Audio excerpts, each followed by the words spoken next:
Magandang tanghali Pilipinas, 12:13 ayon sa Philippine Standard Time. Kasama niyo si Harry Bayona para sa Panahon TV Express. Mga kababayan, mahalagang malaman ang magiging agwat ng temperatura sa iba't ibang bahagi ng bansa. Silipin po natin yan. Tayo'y mag-temperature check.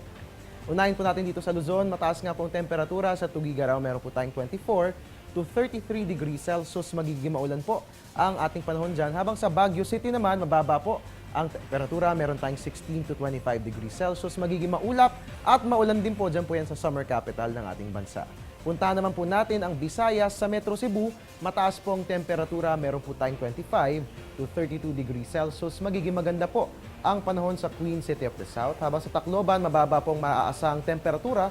Meron tayong 24 to 32 degrees Celsius. Fair weather din po ang mararanasan dyan. And finally, lipad po tayo papuntang Mindanao. Dyan po sa Cagayan de Oro, mababa po ang aasang temperatura. Meron tayong 22 to 33 degrees Celsius. Fair weather po ang mararanasan dyan. Habang sa Metro Davao naman po, mataas ang temperatura. Meron tayong 24 to 32 degrees Celsius. Magiging maganda rin po ang lagay ng ating panahon dyan. At ngayon din po mga kababayan, mataas din po ang temperatura sa Zamboanga. Meron po tayong 24 to 32 degrees Celsius. Asahan po natin na magiging maganda rin ang panahon natin dyan. At yan nga po ang agwat ng temperatura sa buong bansa para sa tanghali ng Lunes. Magbabalik po ang ating ulat panahon makalipas sa isang paalala.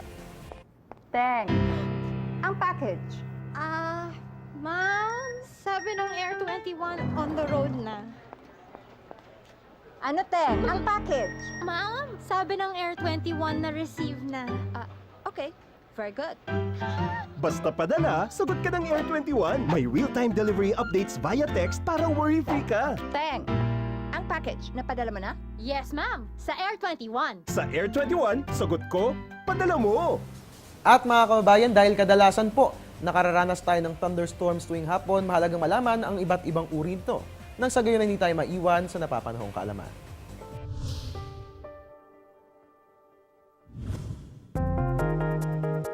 Ang thunderstorm na nagdadala ng pag-ulan, pagkidlat at pagkulog ay may tatlong kategorya.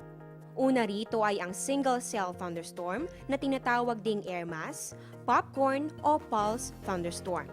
Kadalasan itong nararanasan tuwing tag-init at nagiging sanhi ng kalat-kalat at maliliit na mga thunderstorm.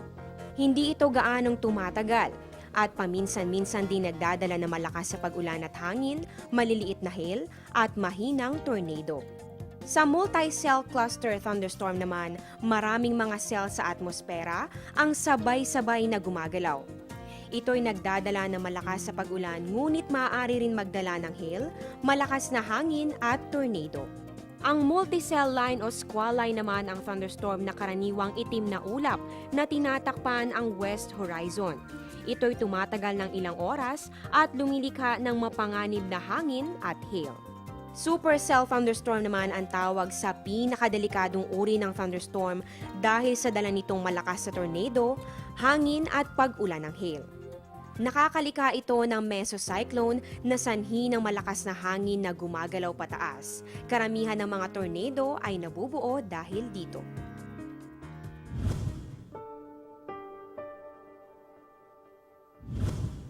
Ang programang ito ay hatid sa inyo ng Air 21. Sagot ko, padala mo! At mga kababayan, yan po muna ang latest mula rito sa Pag-asa DOST. Ang tabayanan po ang susunod na ulat panahon ni April Enerio. Mamaya po yan sa News at 1. At ugaliin ang pagtutok dito lamang po yan sa Panahon TV Express. Kung sa walang pinipiling panahon, ang pagbibigay impormasyon. Mula noong umaraw man, I'm the man, I'm your weatherman, Harry Bayona, na inyong nakasama ngayong Lunes ng tanghali. Magandang tanghali po sa inyong lahat.